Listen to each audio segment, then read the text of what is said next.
Hello जय हिंद साथियों, स्वागत है आप सभी का सत्या एक्सेलेंट यूट्यूब चैनल पे। आज हम पढ़ने वाले 27 अक्टूबर 2021 का इलेक्ट्रीशियन सेकेंड ईयर का पेपर, जो कि आज की डेट में पेपर हुआ है। जितने भी छात्र अपने कॉलेज के गए थे, जिन्होंने बताया कि सर आज की डेट में ये क्वेश्चन पूछा गया था, तो आपको ये जानकारी देने वाला हूँ। ये जो क्वेश्चन है आईटीआई छात्रों से इसलिए पूछा जा रहा है क्योंकि अभी बहुत सारे ऐसे बच्चे हैं जिनका एग्ज़ाम नहीं हुआ है अपने ही कॉलेज से, तो उनसे क्वेश्चन पूछ के उनको जानकारी दिया जा रहा है कि इस तरह से क्वेश्चन पूछे जा रहे हैं ताकि आप भी तैयारी कीजिए इस तरह से। तो चलिए मैं आपको यूट्यूब चैनल के माध्यम से जानकारी देता हूँ। यदि आप किसी भी कॉलेज से पढ़ते होंगे, आईटीआई सेकेंड ईयर के स्टूडेंट होंगे, तो आप पढ़ के आसानी से पास हो सकते हैं। तो क्वेश्चन स्टार्ट करते हैं। पहला क्वेश्चन आज की डेट में पूछा गया था कि इलेक्ट्रोप्लेटिंग प्रक्रिया के लिए किस प्रकार के डीसी जनरेटर का उपयोग किया जाता है। शंट जनरेटर का, या श्रेणी जनरेटर का, या विभेदक यौगिक जनरेटर का, या संचयी यौगिक जनरेटर का। तो साथियों ये आपका सही हो जाता है option number A, shunt generator का। आगे बढ़ते हैं क्वेश्चन नंबर 2 पे, जिसमें यहाँ पर क्वेश्चन 2 में पूछा गया था कि डीसी जनरेटर में आर्मेचर प्रतिक्रिया का प्रभाव क्या है।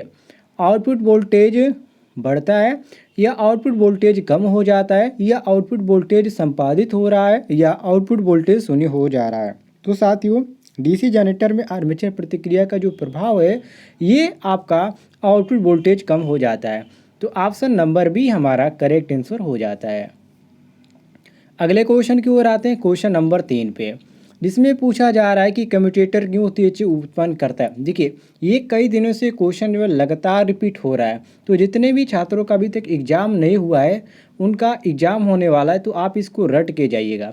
और ये कम्यूटेटर तेज क्यों चमक उत्पन्न करता है, तो इसका सबसे बड़ा रीज़न ये है कि जो घूर्णन की जो दिशा है वो गलत है।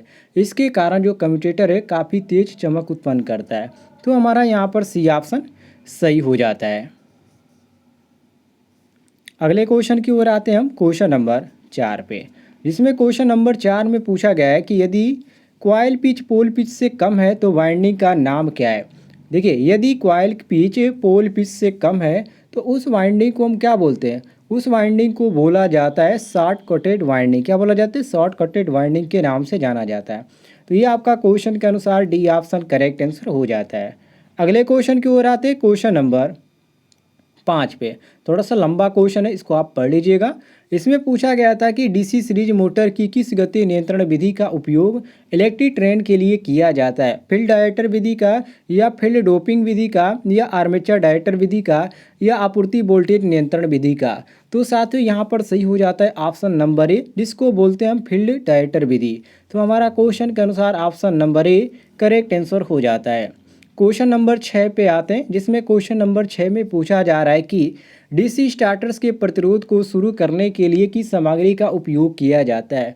तो साथियों इसमें उपयोग किया जाता है किसका, यूरेका का। किसका उपयोग किया जाता है, यूरेका का, जो कि ऑप्शन नंबर ए ही आपको देखने को मिल जाता है। बाकी आपको कन्फ्यूजन करने के लिए नाइक्रोम भी दिया गया, मैग्नीन भी दिया गया, और यहाँ पर कास्टेटाइन भी दिया गया, लेकिन आपका सही हो जाता है ऑप्शन नंबर ए, बिल्कुल करेक्ट आंसर। अगले क्वेश्चन की ओर आते हैं, क्वेश्चन नंबर 7 पे। क्वेश्चन नंबर 7 में यहाँ पर पूछा गया है कि कम्यूटेटर क्यों तेज चमक उत्पन्न कर रहा है। तो देखिए ये क्वेश्चन मैंने 2 बार आपको बता दिया, ठीक है, लेकिन ध्यान रखिएगा उस पर मैंने आपको कम्यूटेटर क्यों तेज चमक उत्पन्न कर रहा है ये आपसे पूछा गया था। और ऊपर देखिए इसमें भी आपको सेम यहाँ पर पूछा गया है कि कम्यूटेटर क्यों तेज चमक उत्पन्न कर रहा है। तो इस यहाँ पर मैंने आपको गलत जानकारी दे दिया, लेकिन यहाँ पर ध्यान रखिएगा इसका जो सही हो जाता है कम्यूटेटर क्यों तेज चमक उत्पन्न करता है, तो ये ब्रश की जो गलत स्थिति उसके कारण हो जाता है। ऊपर वाला मैंने यहाँ पर आपको गलत जानकारी दे दिया, तो यहाँ पर आप सही कर लीजिएगा option number A correct answer. ये 2 बार रिपीट हो गया। आगे बढ़ते क्वेश्चन नंबर 8 पे, जिसमें यहाँ पर क्वेश्चन नंबर 8 में पूछा गया है कि वाइंडिंग में टेप का उद्देश्य क्या है। देखिए वाइंडिंग में टेपिंग किया जाता है, कब किया जाता है, जब आप वाइंडिंग कर रहे होते उस समय जब वायर खत्म हो जाता है, जो वाइंडिंग वाला वायर खत्म हो जाता है उसको क्या कहा जाता है, ज्वाइंट किया जाता है। ज्वाइंट करने के बाद उस पर टेपिंग किया जाता है, तो उसी को यहाँ पर किया जाता है।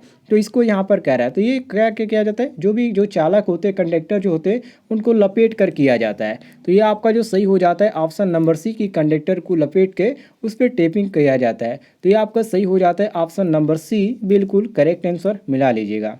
आगे बढ़ते क्वेश्चन नंबर 9 पे, जिसमें क्वेश्चन नंबर 9 में पूछा जा रहा है कि त्रिकला प्रेरण मोटर में किस गति को तुल्यकालिक गति कहा जाता है। शून्य भार गति को, या फुल लोड स्पीड को, या चुंबकीय क्षेत्र की गति को घुमाते हुए, या स्टेटर और रोटर के बीच सापेक्ष गति को। तो साथियों यहाँ पर आपका सही हो जाता है ऑप्शन नंबर सी कि चुंबकीय क्षेत्र की गति को घुमाते हुए। तो हम क्वेश्चन के अनुसार सी ऑप्शन करेक्ट आंसर मारेंगे। सभी लोग मिला लीजिएगा।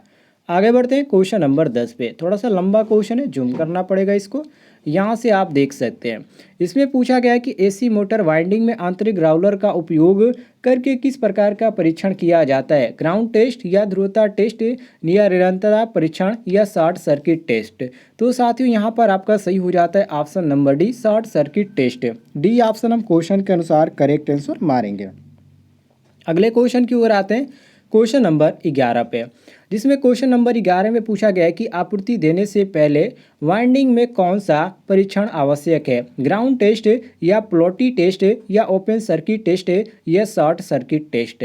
तो साथियों यहाँ पर आपका सही हो जाता है ऑप्शन नंबर बी, बिल्कुल correct answer polarity test. B option correct मारेंगे।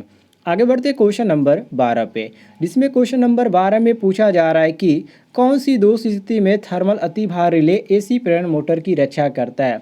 शॉर्ट सर्किट में, या खुला परिपथ में, या अति धारा में, या कम वोल्टेज में। तो साथियों यहाँ पर आपका सही हो जाता है ऑप्शन नंबर सी, बिल्कुल करेक्ट आंसर अति धारा में। हम क्वेश्चन के अनुसार सी ऑप्शन करेक्ट आंसर मारेंगे।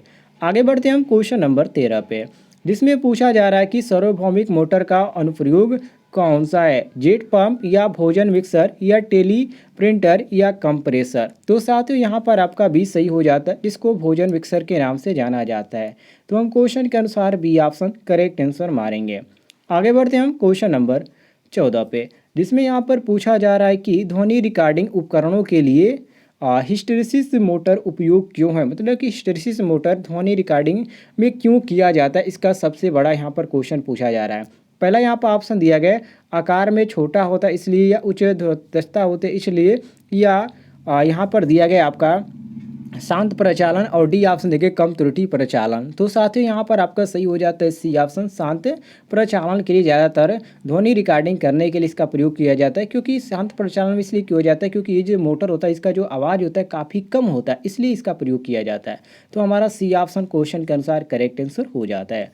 क्वेश्चन नंबर 15 को देखते हैं, जिसमें पूछा जा रहा है कि टेबल पंखे में किस मोटर का उपयोग किया जाता है। यूनिवर्सल मोटर का, या आच्छादित पोल मोटर का, या भंवर धारा मोटर का, या अस्थाई संधारित्र मोटर का। तो साथियों इसमें जिस मोटर का प्रयोग किया जाता है उसको बोलते हैं अस्थाई संधारित्र मोटर। तो हमारा क्वेश्चन के अनुसार डी ऑप्शन करेक्ट आंसर हो जाता है। आगे बढ़ते हैं क्वेश्चन नंबर 16 पे, जिसमें क्वेश्चन नंबर 16 में पूछा जा रहा है कि अल्टरनेटर के रोटर को डीसी प्रदान करने वाले उपकरण का नाम क्या है। उत्तेजक, या इन्वर्टर, या कन्वर्टर, या सिंक्रोनाइजर। तो साथियों यहाँ पर आपका सही हो जाता है ऑप्शन नंबर ए, जिसको एक्साइटर अर्थात उत्तेजक के नाम से जाना जाता है। तो हम क्वेश्चन के अनुसार ए ऑप्शन करेक्ट आंसर मारेंगे। आगे बढ़ते हैं क्वेश्चन नंबर 17 पे। क्वेश्चन नंबर 17 में पूछा जा रहा है कि कौन से कन्वर्टर में उच्च दक्षता होती है। एससीएसआर कन्वर्टर में, या रोटरी कन्वर्टर में, या मोटर जनरेटर सेट में, या मरकरी आर्क दृष्टिकारी में। तो साथियों यहाँ पर आपका सही हो जाता है ऑप्शन नंबर ए, जो कि एससीएसआर ये आपका सही हो जाता है। ये भी क्वेश्चन कई बार आपका रिपीट किया गया, ध्यान रखिएगा, ये ऑप्शन सही हो जाता है। आगे बढ़ते क्वेश्चन नंबर 18 पे, जिसमें यहाँ पर क्वेश्चन में पूछा गया था कि सिंक्रोनस मोटर का मुख्य अनुप्रयोग कौन सा है। लिफ्ट, या कागज रोलिंग मिल, या एसी से डीसी कन्वर्टर, या पावर फैक्टर करेक्शन डिवाइस। तो साथियों यहाँ पर आपका सही हो जाता है डी ऑप्शन, जिसको पावर फैक्टर करेक्शन डिवाइस के नाम से जाना जाता है। तो हम डी ऑप्शन क्वेश्चन के अनुसार करेक्ट आंसर मारेंगे। आगे बढ़ते हैं क्वेश्चन नंबर 19 पे, जिसमें क्वेश्चन नंबर 19 में यहाँ पर पूछा जा रहा है कि क्यों एक संधारित अपकेंद्रित स्विच गति नियंत्रण विधि में अपकेंद्रित स्विच से जुड़ा हुआ है। निरंतर गति बनाए रखने के लिए, या ओवरलोडिंग से बचाने के लिए, या पावर फैक्टर को बेहतर बनाने के लिए, या संपर्कों में स्पार्क को कम करने के लिए। तो साथियों यहाँ पर आपका जो सही हो जाता है ऑप्शन नंबर सी सही हो जाता है कि पावर फैक्टर को बेहतर बनाने के लिए जो स्विच गति है उसको नियंत्रण विधि में अपकेंद्रित स्विच जुड़ा होता है। तो सी ऑप्शन हमारा सही हो जाता है। अगले क्वेश्चन की ओर आते हैं क्वेश्चन नंबर 20 में, जिसमें क्वेश्चन नंबर 20 में पूछा जा रहा है कि स्लिप चरण मोटर का कार्य सिद्धांत क्या है। कहने का मतलब है कि ये जो स्लिप चरण मोटर होता है ये किस सिद्धांत पे कार्य करता है। तो साथियों ये जो सिद्धांत है आपका लेंज के नियम पर कार्य करता है। किस नियम पे? तो लेंज के नियम पे ध्यान रखिएगा, मोस्ट इंपॉर्टेंट क्वेश्चन है आपका। और यदि आपको किसी भी क्वेश्चन में आपको दिक्कत हो रही है या आप एग्जाम देने गए थे आपका ये क्वेश्चन नहीं था, तो आप व्हाट्सएप के माध्यम से या टेलीग्राम ग्रुप के माध्यम से पूछ सकते हैं कि सर मेरे में ये क्वेश्चन पूछे गए थे, आप इसका आंसर बता दीजिए, तो मैं आपको जानकारी दे दूंगा।